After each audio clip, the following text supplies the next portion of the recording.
Karenanya saya pernah berdialog sama seorang Syiah dari Saudi, Syiah Saudi, dari daerah timur ya, waktu musim haji. Maka saya bilang, "Ya akhi, yang jadi imam tatkala Rasulullah sakit siapa?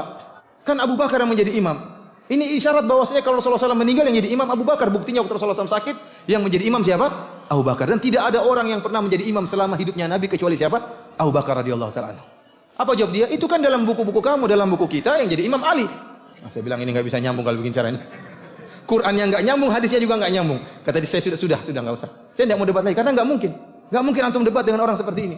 Antum hanya bisa debat kalau masdarnya sama. Kita bisa dialog. Tapi kalau Qurannya beda, hadisnya beda, gimana antum mau nyambung berdebat sama orang seperti ini?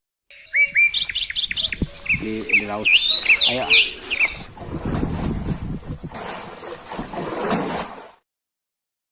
Hasilnya. Jadi saya harapkan kepada teman-teman dengan 25 ini adalah 25 ikhlas kepada Allah Subhanahu wa taala.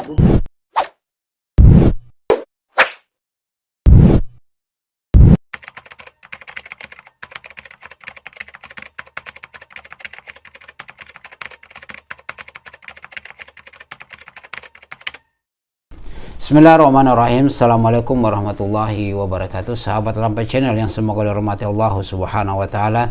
Kembali lagi dengan kami di Lampai Channel berbagi manfaat. Pada kesempatan kali ini sahabat Lampai Channel, kita akan membahas terkait dengan Syiah, dan juga kita akan melihat terkait dengan ceramah dari Ustadz Firanda terkait dengan orang-orang Syiah yang mereka bahkan mengkafirkan 120.000 para sahabat.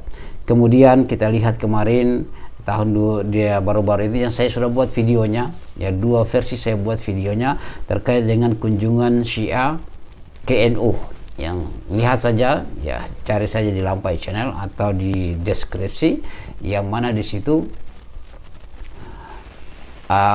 kita melihat terkait dengan Ayatullah Sayyid siapa ya, saya lupa namanya, nanti antum lihat saja, yang mana ini orang-orang ulama-ulama Syiah yang banyak mereka datang berkunjung saat itu. Lihat saja videonya, dan mereka menutup mata terkait dengan hal itu dari youtubernya Aswaja. Mereka tutup mata tentang itu. Dan pada orang-orang Syiah ini, ulama-ulama Syiah, mereka memiliki kawin kontrak, mereka punya takiyah.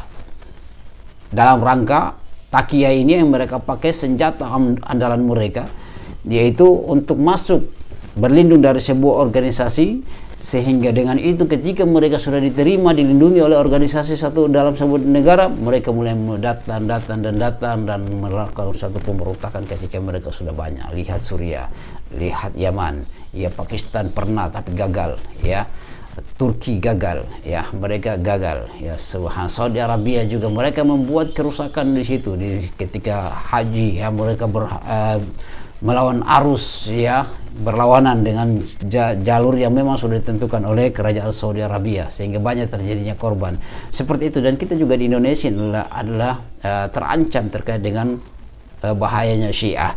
Nah, di sini kita lihat dengan mereka mengkafirkan, bahkan istri Nabi kita SAW juga dikafirkan karena dia jalur dari Abu Bakar As-Siddiq, ya, karena jalur Abu Bakar As-Siddiq. Itulah yang kita lihat. Dan Abu Hurairah juga mereka tidak terima, ya, tidak suka, karena mereka mengatakan Abu Hurairah itu pendusta berdasarkan pemahaman dari Syiah, karena mereka memiliki kawin kontrak.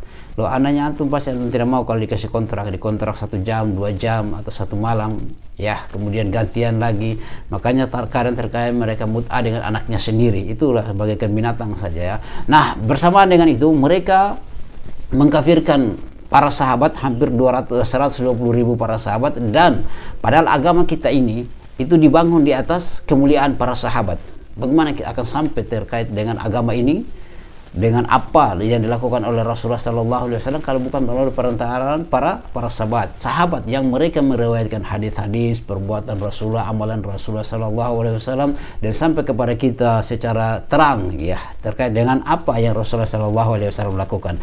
Namun terkait dengan Syiah itu mereka mengkafirkan para sahabat, tapi diterima oleh saudara-saudara kita dari kalangan NU, dan mereka lupa, pura-pura menutup mata terkait dengan kejadian, dan sudah keseringan datang.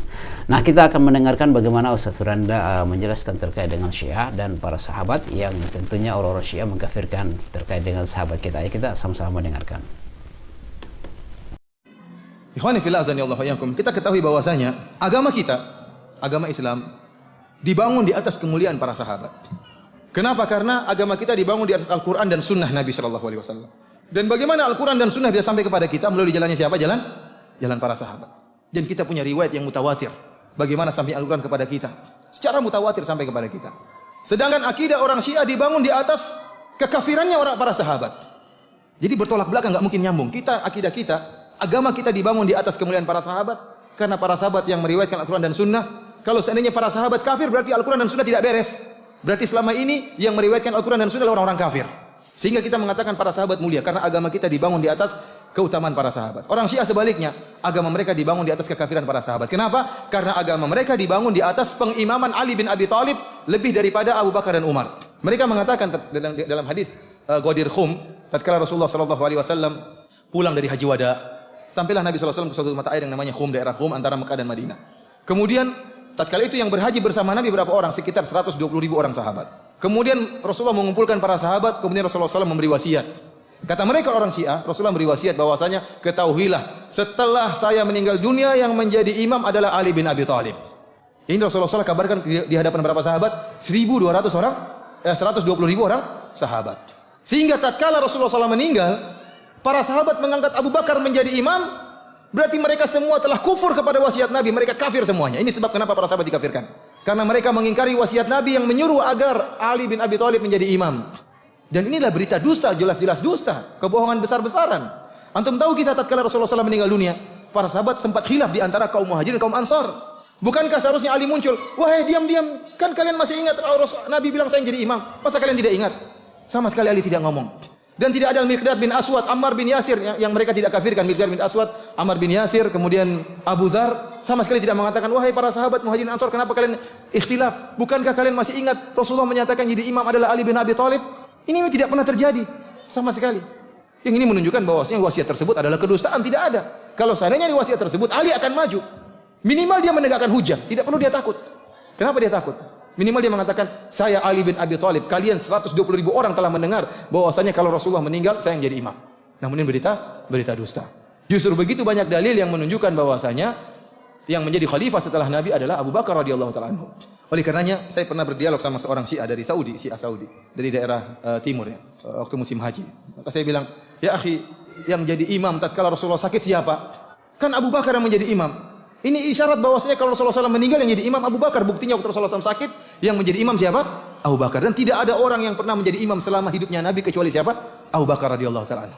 Apa jawab dia? Itu kan dalam buku-buku kamu, dalam buku kita yang jadi imam Ali. Nah, saya bilang ini nggak bisa nyambung kalau begini caranya. Qurannya nggak nyambung, hadisnya juga nggak nyambung. Kata dia, saya sudah nggak usah. Saya tidak mau debat lagi karena nggak mungkin antum debat dengan orang seperti ini. Antum hanya bisa debat kalau masdarnya sama. Kita bisa dialog, tapi kalau Qur'annya beda, hadisnya beda, gimana antum mau nyambung berdebat sama orang seperti ini? Oleh karenanya, mereka kalau tidak mengkafirkan para sahabat, mereka tidak bisa bangun agama Syiah, enggak mungkin, mustahil. Untuk bisa membangun agama Syiah, para sahabat harus kafir dulu. Kenapa? Karena yang jadi imam harusnya siapa? Ali. Para sahabat mengingkari wasiat Nabi sehingga seluruh mereka kafir.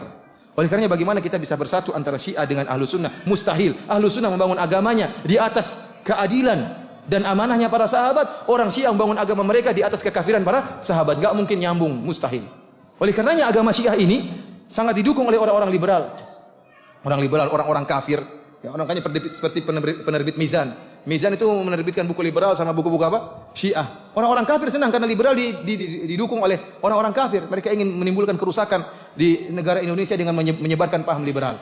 Dan mereka dukung dengan agama Syiah. Kenapa? Karena agama Syiah ingin memisahkan antara umat Islam dengan teladan mereka. Siapa teladan mereka? Para sahabat. Kita kalau ingin menyemangati anak-anak kita bilang, wahai anakku kamu jadi seperti Umar loh. Hebat. Jadilah kamu seperti Abu Bakar. Kita banyak contoh para sahabat. Jadi kepada putri-putri kita jadilah kamu seperti Aisyah, seperti Zainab, seperti Ummu Salamah. Namun tatkala para sahabat semuanya kafir, tidak ada teladan bagi kaum muslimin.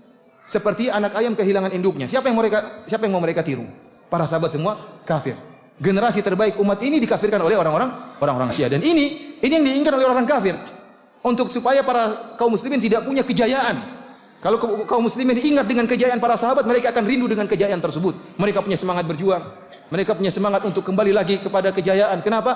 Pernah berjaya para sahabat radhiyallahu taala anhum. Tapi tatkala para sahabat kafir rusak semua, ya sudah. Para sahabat kafir apalagi kita. Ini disenangi oleh orang-orang kafir, orang-orang barat, orang non muslim. Oh ya, sahabat Lampai Channel semua rahmat Allah Subhanahu wa taala. Alhamdulillah kita baru saja mendengarkan terkait dengan isi ceramah Ustaz Firanda yang mana beliau menjelaskan terkait dengan agama kita yang dibangun di atas kemuliaan para sahabat. Berbeda halnya dengan Syiah yang mereka membangun agama mereka di atas kekafiran para sahabat, sehingga Al-Qur'an dan Sunnah itu bagi mereka, khususnya hadis-hadis Rasulullah SAW itu adalah tidak benar, ya, karena mereka mengkafirkan para sahabat kecuali Ali bin Abi Thalib. Nah, di situ sahabat Lampai Channel semua rahmat Allah Subhanahu wa taala, kalau kita melihat terkait dengan sepak terjang dari Syiah di sini, yang mana mereka adalah tentunya mengkafirkan para sahabat. Jika sekiranya para sahabat yang hijrah bersama Rasulullah SAW kurang lebih 120.000 orang, yang mana di situ mereka menemani Rasulullah SAW dia dalam keadaan senang maupun dalam keadaan susah di dalam perperangan, yang mana orang-orang Syiah ini mengkafirkan mereka semua, ya, kecuali Ali bin Abi Thalib. Dan kalau sekiranya para sahabat itu adalah kafir, maka Al-Quran ini tidak akan benar, ya, Al-Quran ini tidak akan benar. Tetapi Syiah berpendapat bahwasanya mereka itulah kafir kecuali Ali bin Abi Thalib, bahkan istri Rasulullah SAW dari jalur anaknya Abu Bakar As-Siddiq mereka kafirkan. Sehingga kalau sekiranya Al-Quran itu para sahabat itu kafir, maka Al-Quran itu tidak akan benar, ya, tidak akan sampai kebenarannya Al-Quran ini kepada kita. Tetapi karena kemuliaan para sahabat, dan alhamdulillah Al-Quran itu benar dan diterima oleh kaum muslimin kecuali Syiah, karena Syiah itu dibangun pemahaman mereka, agama mereka di atas pengkafiran terhadap para sahabat. Seperti itu jamaah yang semoga dirahmati Allah Subhanahu wa taala, sehingga kita tidak bermudah-mudahan di dalam berteman dengan Syiah yang mereka ini hanya berkedok saja, hanya kulitnya saja karena muslim, tapi mereka memiliki pemahaman Yahudi, ya, karena sumber yang pencetus pendiri agama Syiah ini adalah orang Yahudi. Maka itu adalah dasar wajar kalau mereka membenci para sahabat, wajar kalau mereka mengkafirkan istri Rasulullah SAW karena dari jalur Abu Bakar As-Siddiq, wajar kalau mereka mengkafirkan Umar ibn Khattab, Utsman bin Affan, Abu Musa al-Asy'ari, kemudian apalagi Abu Hurairah radhiyallahu taala anhu. Ya, mereka mengkafirkan semua. Seperti itu sahabat Lampai Channel semua ada rahmat Allah, sehingga janganlah kita tutup mata dengan datangnya mereka. Itu mereka bukan ulama, ya, ulama Syiah itu bukan ulama. Mereka memiliki taqiyah, dan mereka itu adalah memiliki satu pemahaman yang namanya dengan kawin kontrak, kawin mut'ah, yang nanti bahkan mereka kita dapat lihat, ya, persaksian dari orang-orang yang bertobat, ya, mereka dimut'ah kadang cuma 1 jam, 1 malam, bahkan 1 malam itu berkali-kali mereka dimut'ah dengan berbagai beberapa laki-laki yang lainnya, ya, seperti itulah, bagaikan hewan saja jamaah semua ada rahmat Allah Subhanahu wa taala. Maka jangan bangga dengan Syiah yang datang di kelompokmu, ya, karena itu musibah yang terbesar, dan kita semuanya nanti akan dibunuh kalau mereka sudah berkuasa di situ. Antum yang sering panggil itu akan dibunuh. Lihat di Yaman sana, ya, awalnya mereka santai-santai berteman, sekarang lihat, ya, itu jangankan antum para sahabat saja dikafirkan, apalagi cuma kita, ya. Demikian sahabat Lampai Channel, bagaimana pendapat antum? Kita diskusi saja di kolom komentar. Subhanakallahumma wa bihamdika asyhadu an la ilaha illa anta astaghfiruka wa atubu ilaik. Assalamualaikum warahmatullahi wabarakatuh.